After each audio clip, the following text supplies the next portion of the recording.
महाराष्ट्र विधानसभेचे नागपूर येथील अधिवेशन आटोपल्यानंतर नाशिकचे पालकमंत्री दादा भुसे नाशिकमध्ये दाखल झाले आहेत। शुक्रवार दिनांक 22 डिसेंबर रोजी नाशिकच्या शासकीय विश्रामगृहात त्यांनी प्रसारमाध्यमांच्या प्रतिनिधींशी विविध विषयांवर संवाद साधला।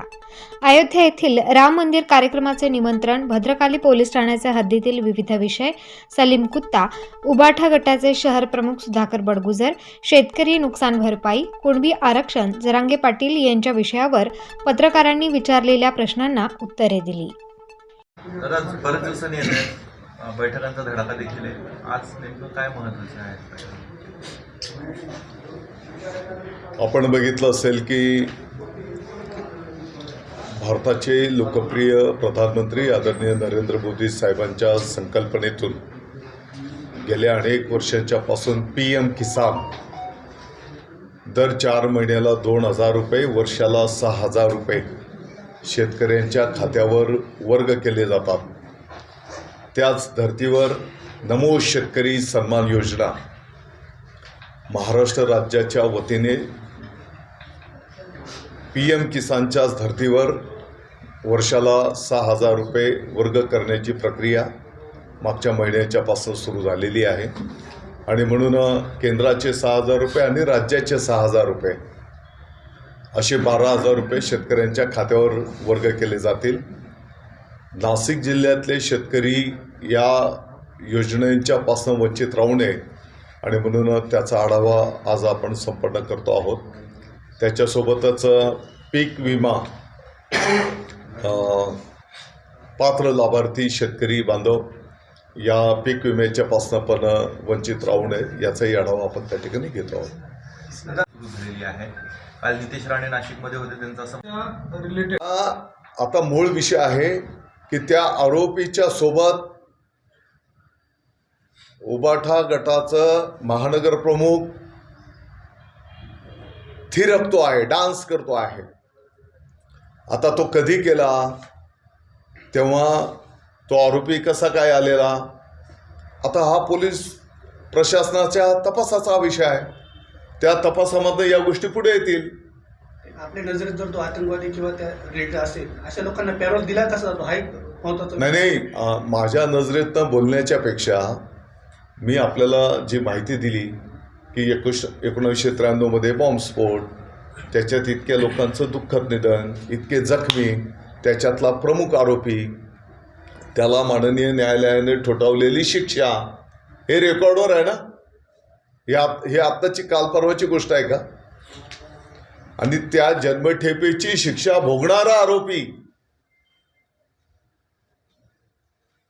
ही लहान गोष्ट नाही, हे देशद्रोही कृत्य आहे। भाजपचे काही बडे नेते हे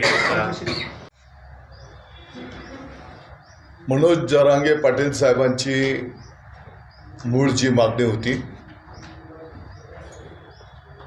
आणि पर्टिक्युलर मराठवाडा या भागातील मराठा समाज बांधवांना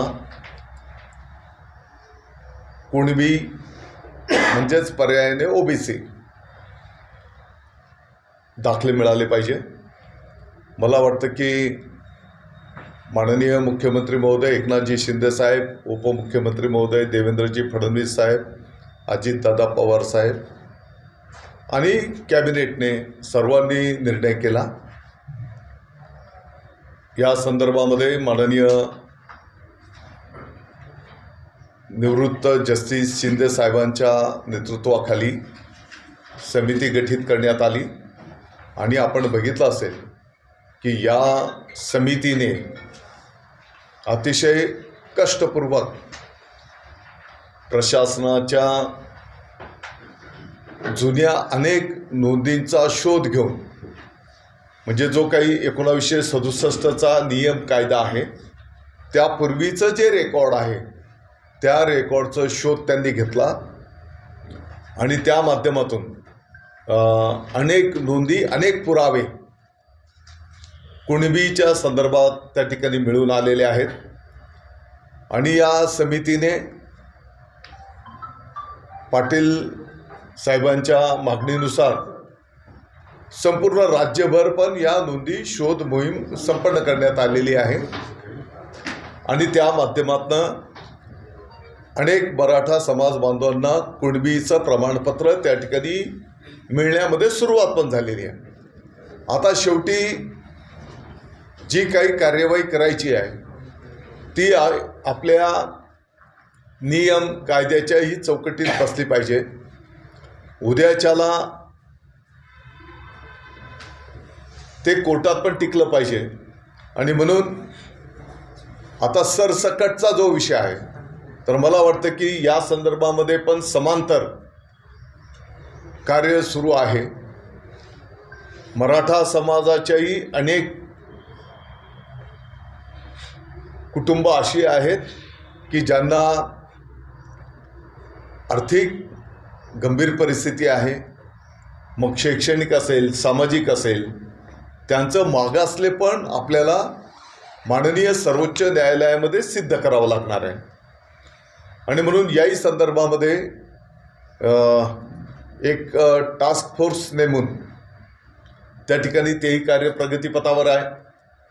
शेवटी आपल्याला माहिती आहे की माननीय उच्च न्यायालयामध्ये, हायकोर्टमध्ये मराठा आरक्षणाचा निर्णय टिकलेला, परंतु माननीय सर्वोच्च न्यायालयामध्ये काही मुद्द्यांवर आपल्याला संधी मिळाली नाही. आणि म्हणून माननीय सर्वोच्च न्यायालयाने जे मुद्दे उपस्थित केलेले आहेत त्या मुद्द्यांची पूर्तता करूनच कायद्याच्या चौकटीत बसणारं आरक्षण मराठा समाजाच्या लोकांना मिळालं पाहिजे. याबद्दल कोणाचंच दुमत असण्याचं काही कारण नाही. दादा, पण मनोज जरांगे पाटलांची नवी मागणी झालं होतं. त्यामुळे या विधानसभेत थेट मदत मिळतील शेतकऱ्यांना अशी आशा होती. अजून त्याबाबत काही निर्णय झाला नाही. थेट मदत कधीपर्यंत मिळेल अशी अपेक्षा आहे? जे पंचनामे ऑलरेडी संपन्न झालेले आहेत त्यांना मदत देण्याची प्रक्रिया आता सुरू झालेली आहे. आजच्या बैठकीमध्ये मी त्याचा पण आढावा घेतो आहे. Okay sir, thank you. हे नाशिकमध्ये वास्तविक पोलीस गांभीर्याने लक्ष देत नाहीत आणि त्याच पद्धतीने त्यांनी प्रामुख्याने अजून एक लक्ष देते, मुस्लिम परिसरामध्ये अतिक्रमण मोठ्या प्रमाणात आहे. मनपा आयुक्त त्यामध्ये लक्ष घालत नाही आणि याबाबत ते लक्ष नाही घातले तर ते आम्ही त्यांची बदली करू अशा पद्धतीचं त्यांनी काल एक वक्तव्य केलं.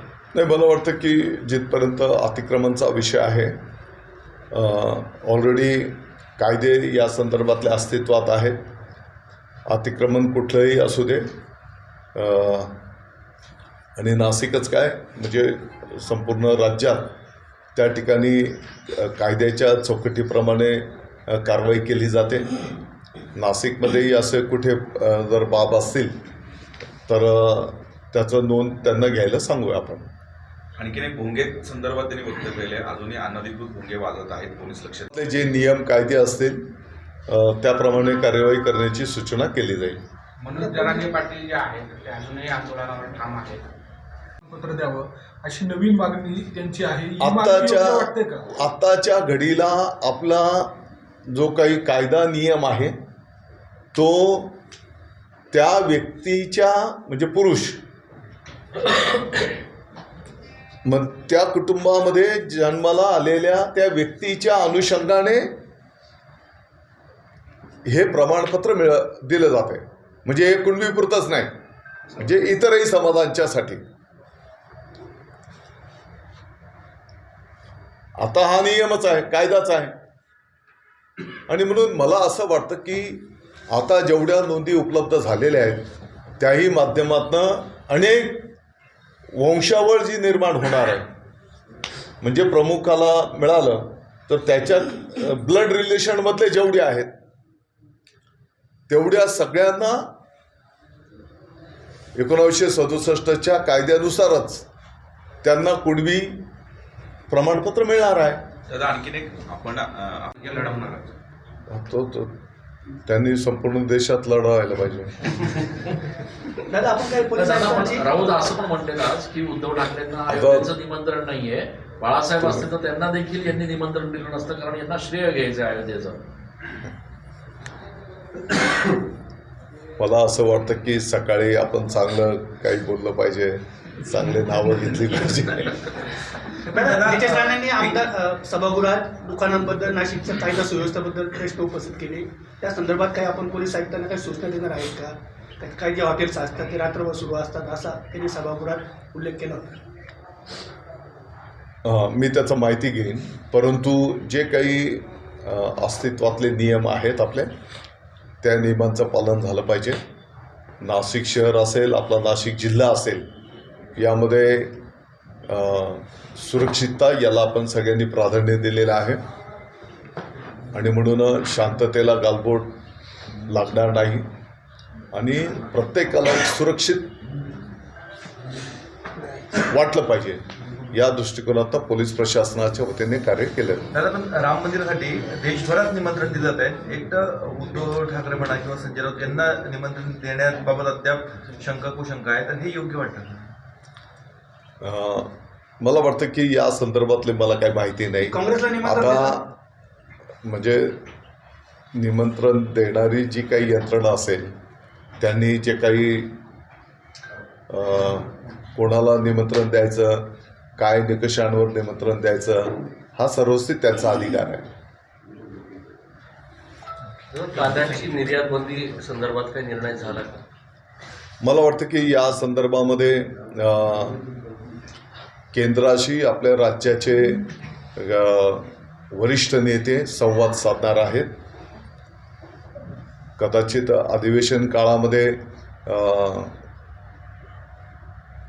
कार्यबाहुल्यामुळे थोडंसं पुढे पाठीमागे झालं असेल, परंतु या संदर्भामध्ये ऑलरेडी मुख्यमंत्री महोदय आणि दोन्ही उपमुख्यमंत्री महोदयांनी केंद्राशी संवाद साधलेला आहे आणि प्रत्यक्ष भेटून परत महाराष्ट्राच्या कांदा उत्पादक शेतकरी बांधव असतील, ऊसाच्याही संदर्भामध्ये इथेनॉलच्या संदर्भातला मुद्दा आहे, त्या संदर्भामध्ये प्रत्यक्ष भेटून पण चर्चा केली जाणार आहे. अवकाळी आणि गारपीटमुळे दादा मोठ्या प्रमाणात नुकसान. ते देखील फोटो उबाटाघाटाने व्हायरल केले. बघा, आता हे प्रकरण निघाल्याच्या नंतर कोणाच्या एका गुन्हेगारी क्षेत्रातल्या नातेवाईकाच्या लग्नामध्ये कोण, आता हे सगळ्या नाशिककरांना माहिती आहे की इथले मुस्लिम समाज बांधवांचे जे काही प्रमुख शेर ए खतीब काय जे काही आहेत, म्हणजे शहरातले ते प्रमुख आहेत आणि त्यांच्या लग्नाला पदाधिकारी गेलेले. आता तुम्ही म्हणजे तुमच्यावरचं आरोपाविषयी काय बोलणार नाही, म्हणजे ज्यांच्यावर आरोप केला गेला बडगुजर, त्यांनी पण तुमची प्रेस कॉन्फरन्स मी पण बघितली, त्यांनी मान्य केलेलं आहे की मी त्या आरोपीच्या सोबत होतो. काय बोलता होते का कुठल्या तरी सार्वजनिक जीवनामध्ये, सार्वजनिक कार्यक्रमामध्ये कदाचित असेल, पण त्याला माहिती आहे आज जर मी नाही म्हटलं उद्या चौकशीमध्ये ते सिद्ध होणारच आहे. दादा, त्या जी पार्टी होती सध्याचा भाजपचा एक पदाधिकारी त्याच्यामध्ये होता, त्याची देखील चौकशी झालेली आहे. त्यांनी ती पार्टी अरेंज केली, जास्त एकंदरीत चौकशीत समोर नाही. मला असं वाटतं की आणि फार्म हाऊस पण जे आपण उपस्थित केलं तर फार्म हाऊस देखील त्यांच्या कोणाच्या नातेवाईकाचे निघालं. माझा मुद्दा एवढाच आहे, जी काही क्लिप समोर आहे त्या क्लिपमध्ये सलीम कुत्ता, ज्याला जन्मठेपेची शिक्षा टाडा न्यायालयाने ऑलरेडी बॉम्ब ब्लास्ट देशद्रोही कृत्याच्या संदर्भात ठोठावलेली आहे. अशा देशद्रोही आरोपीच्या सोबत तुम्ही तिकडे नाच करता आहे. माझा मुद्दा एवढाच आहे आणि या मुद्द्याचं कोण समर्थन करत असेल तर ते त्यांना लाभ हो. दादा, काल भाजप यांच्या मुलाने काढले आणि ते व्हायरल केले, त्यामुळे कदाचित ह्या स्वरूपाचे आरोप झाले असं नाही. बघा, कोणत्याही विषयाचा कोणत्याही याला जोडणं काही उचित नाही. मला वाटतं की जी सत्य घटना आपल्याला माहिती आहे की 1993मध्ये मुंबई शहरामध्ये जे भयानक असे बॉम्बस्फोटची मालिका संपन्न झाली, त्याच्यामध्ये 257पेक्षा जास्ती लोकांचं, निरपराध नागरिकांचं दुःखद निधन झालं आहे. 700पेक्षा जास्ती नागरिक जखमी झालेले. एक प्रकारे तो आपल्या देशावरचा हल्ला होता. दाऊद इब्राहिम याला जागतिक पातळीवर दहशतवादी म्हणून घोषित करण्यात आलेला आहे आणि आपल्या भारताचाही तो 1 क्रमांकाचा शत्रू आहे. दाऊद इब्राहिमचा राईट हँड सलीम कुत्ता याच्या माध्यमातून हे कृत्य 1993 संपन्न झालं. 1993 ही घटना झाल्याच्या नंतर टाडा न्यायालयाच्या माध्यमातून संपूर्ण भारताच्या कायद्यांप्रमाणे त्याचं सुनावणी होऊन माननीय टाडा न्यायालयाने सलीम कुत्ताला जन्मठेपची शिक्षा सुनावलेली आहे. आणि मग ज्याला जन्मठेपेची शिक्षा ठोठावली, ज्याने देशद्रोही कृत्य केलेले आहे, अशा सलीम कुत्ताच्या सन्मानार्थ उबाठा गटाचे महानगर प्रमुख त्याच्या सन्मानार्थ पार्टी देतात. मला वाटतं की ही एक अतिशय गंभीर गोष्ट आहे आणि ज्या पद्धतीने त्या क्लिप्स व्हायरल झालेल्या आहेत, अरे दीवानो मुझे पहचानो मैं हूँ डॉन, हे तर जखमेवरचं मीठ चोळण्याचा हा प्रकार आहे. मला जर विचाराल तर हे एक प्रकारचं देशद्रोही कृत्य आहे आणि म्हणून याचं बिलकुल समर्थन होऊ शकत नाही. मला काही लोकांची कीव पण आली. कोण म्हटलं की तो सलीम कुत्ता कधीतरी त्याचं निधन झालेलं आहे आणि एक प्रकारे या गोष्टीची तपासाची दिशा दुसरीकडे वळेल किंवा लोकांमध्ये संभ्रम निर्माण होईल. हे सुद्धा एक देशद्रोहीच कृत्य आहे. कारण आपण आजही जर माहिती घेतली तर सलीम कुत्ता हा आरोपी माझ्या माहितीनुसार पुण्याच्या येरवडा जेलमध्ये शिक्षा भोगतो आहे आणि असं असताना याला एक वेगळं वळण देणं त्यांच्या बुद्धीची कीव करावीशी मला वाटते. दादा, पण तो आरोपी पळून आला होता का पॅरोलवर होता? आव्हान असणार आहे. शेवटी आपल्याला हे नियम आणि माननीय मुख्यमंत्री महोदयांनी सभागृहामध्ये पण घोषित केलेलं आहे की नियमाच्या आधारे कायद्याच्या चौकटीत बसणारं आणि सरळ गोष्ट आहे, आपण कोणाचं आरक्षणाला धक्का न लागता, कोणाचं काढून न घेता हे आरक्षण माननीय मुख्यमंत्री महोदय आणि सगळे म्हणून सगळ्यांच्या हीच भावना आहेत. तर आता त्याला जे काही कायद्याच्या चौकटीत थोडासा वेळ लागणार आहे ते आपल्याला सिद्ध करावं लागणार आहे. त्याची कागदपत्र गोळा करावे लागतील, ते पुरावे द्यावे लागतील. तर तेही काम समांतर आता प्रगतीपथावर आहे. आपण पण ही म्हणतोय नवी मागणी मुख्यमंत्री योग्य प्रयत्न वाटते का करतायत. आपल्याला? त्यांची जरांगे पाटलांची नवी मागणी योग्य वाटतंय का? का तुम्ही काय म्हटलं?